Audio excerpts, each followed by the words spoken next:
Madame, Monsieur, bonjour, bienvenue sur Vox Africa. Dans cette nouvelle chronique, nous allons revenir sur la récente sortie du président de la République française, Emmanuel Macron, concernant le Mali.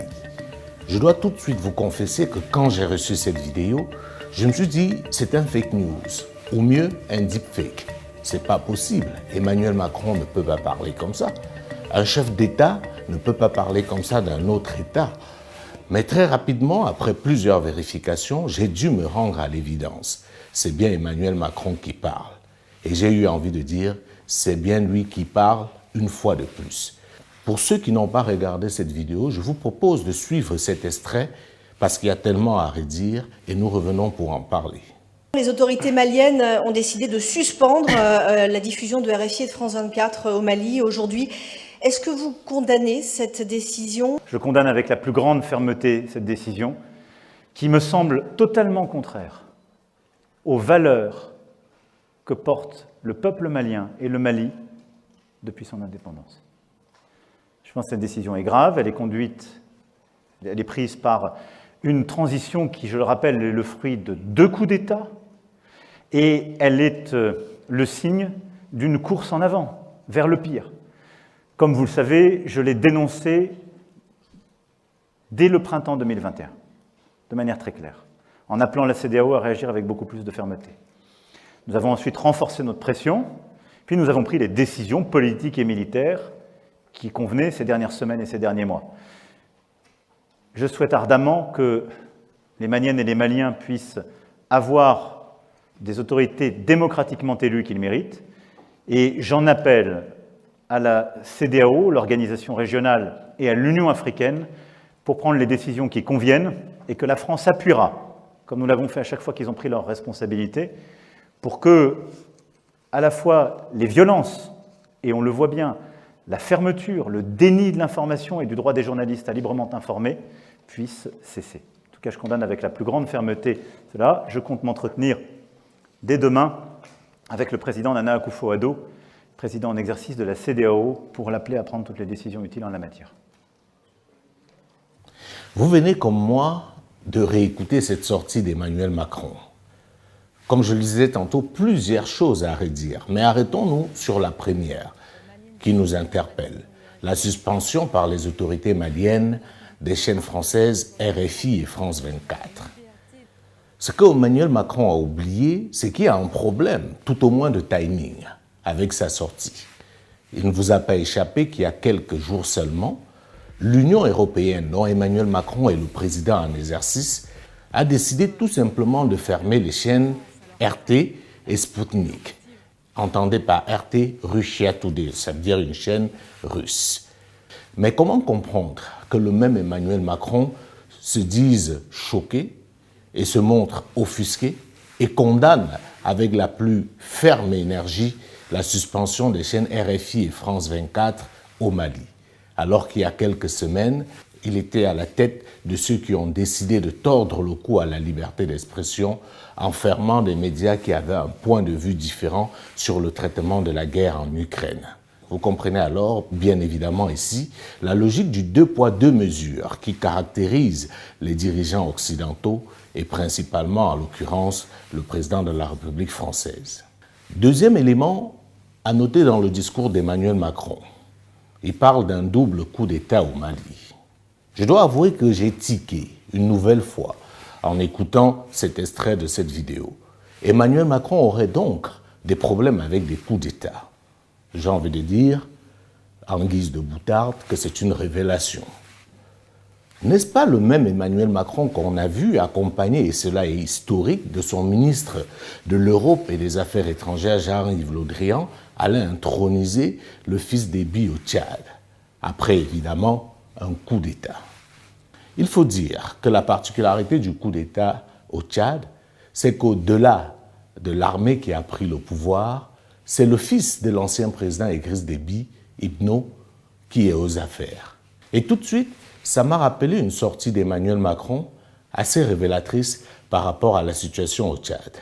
J'ai apporté mon soutien à l'intégrité et la stabilité du Tchad, très clairement à N'Djamena. Je suis pour une transition pacifique, démocratique, inclusive. Je ne suis pas pour un plan de succession. Et la France ne sera jamais aux côtés de celles et ceux qui forment ce projet. À l'époque, Emmanuel Macron nous disait justement qu'il soutient la transition au Tchad. Et j'ai envie de savoir, pourquoi peut-on soutenir la transition au Tchad et pas celle du Mali? En plus, il nous apprend qu'il est impossible de soutenir une succession. La question que je me pose, c'est qui dirige le Tchad aujourd'hui? Si je ne m'abuse, il s'agit bien du fils du président défunt, Idriss Déby Itno. N'est-ce pas là une succession? On est en pleine contradiction, on est en plein paradoxe, parce que la sauvegarde des intérêts de la France amène les dirigeants français à se contredire, à être dans une sorte de compromission et à développer une politique à géométrie variable guidée uniquement par leurs intérêts. Qui peut nous dire quand aura lieu les élections au Tchad? Même s'il y a un semblant de calendrier qui a été annoncé, les faits sur le terrain démontrent très bien que la transition tchadienne ne respectera en rien ce calendrier. Mais avez-vous entendu quelqu'un s'offusquer, se plaindre? La réponse est non. Autre élément très important, il y a eu plusieurs coups d'État, comme vous le savez très bien, dans plusieurs pays, notamment en Afrique de l'Ouest, en République de Guinée, par exemple. Aujourd'hui, personne ne connaît le calendrier de la transition, ni la durée que s'est fixée cette transition. Mais avez-vous entendu les gens s'offusquer, exiger un calendrier immédiat? La réponse est non. Très récemment, c'était au tour du Burkina Faso. Et là encore, les faits sont parlants. La transition au Burkina Faso vient d'annoncer un délai de 36 mois pour sa transition. Alors qu'en tant que journaliste, je me disais qu'il allait avoir une réaction forte de la CEDEAO et de ses alliés pour condamner la transition qui, de manière unilatérale au Burkina Faso, de manière souveraine, j'ai envie de dire, a déterminé la durée de la transition. Mais en lieu et place des sanctions ou des condamnations tout azimut, on a eu droit à une validation de la CEDEAO qui, visiblement, a entériné les 36 mois proposés ou alors décidés par les autorités au Burkina Faso. D'ailleurs, une mission de la CEDEAO s'est déplacée pour Ouagadougou et a annoncé qu'elle allait travailler avec les nouvelles autorités et qu'elles attendraient tout simplement un chronogramme de ces autorités-là, leur expliquant ce qu'ils comptent faire pendant les 36 mois. Et la question qui m'est venue à l'esprit, c'est entre le Mali et le Burkina Faso, qui a plus besoin de temps pour parachever sa transition? Lequel de ces deux pays est dans la situation la plus complexe, la plus compliquée?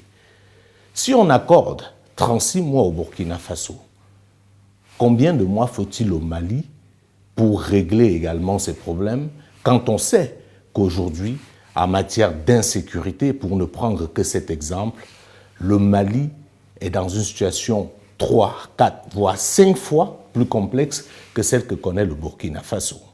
C'est autant d'interrogations que l'on peut se poser en observant la réaction des différents acteurs sur la scène internationale. Autre élément dans cette sortie du président français, c'est lorsqu'il dit « Je compte m'entretenir dès demain avec le président Nana Akufo-Addo, président en exercice de la CEDEAO, pour l'appeler à prendre toutes les décisions utiles en la matière. » Mais en tant que qui? En quelle qualité Emmanuel Macron appelle le président de la CEDEAO pour lui demander de prendre des décisions, ou alors, pour rester diplomatique, lui suggérer de prendre des décisions contre un autre État souverain qui puisait membre fondateur de cette CEDEAO. Qui dirige alors finalement la CEDEAO? Est-ce Emmanuel Macron ou Nana Akufo-Addo en l'occurrence? C'est une question qui aujourd'hui mérite d'être posée. Mais ce ton et cette façon de parler d'Emmanuel Macron ne m'a pas véritablement surpris quand on se rend compte que nos institutions, que ce soit la CEDEAO ou l'Union africaine, fonctionnent également grâce au financement de ces États, de ces pays occidentaux. Et vous connaissez tous l'adage « qui paye, commande ».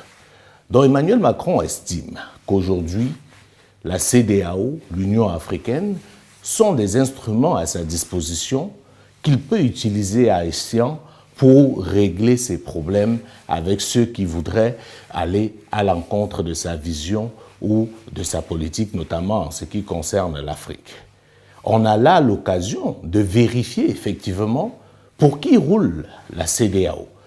Parce que si dans les jours ou semaines à venir, il y a un durcissement des sanctions de la CEDEAO vis-à-vis du Mali, vous comprendrez alors d'où sont partis les autres. Parce que n'oubliez pas qu'avant les premières sanctions qu'a connues le Mali, le chef de l'État français et le ministre des Affaires étrangères, Jean-Yves Le Drian, de ce même pays, avaient déjà annoncé ces sanctions.